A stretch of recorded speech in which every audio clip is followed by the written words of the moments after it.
This year, there is an X factor for political advertising.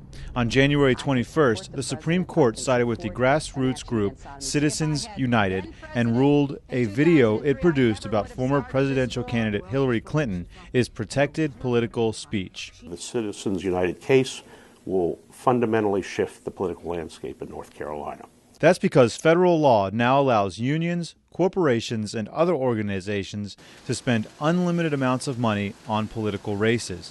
The only remaining restriction is they cannot coordinate with campaigns. You may want to go out and buy $1 million worth of billboards all around the state, but you cannot say to the campaign, hey, what do you want me to put on those billboards? However, confusion over the state law may still keep some groups on the sidelines because restrictive regulations remain on the books in North Carolina. There's a lot of concern because it hasn't been done before, but we'll see what happens. Wake County Representative Deborah Ross sits on the Election Law and Campaign Finance Committee in the General Assembly.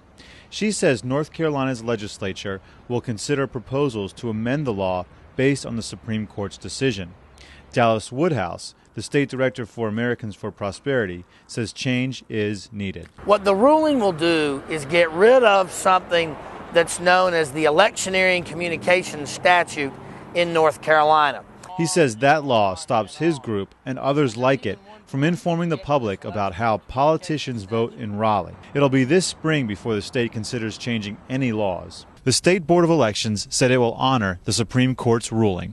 However, some regulations will have to be changed, but the board could not detail those changes until after a future meeting. Candidate filing started February 8th, and North Carolina's primary is May 4th.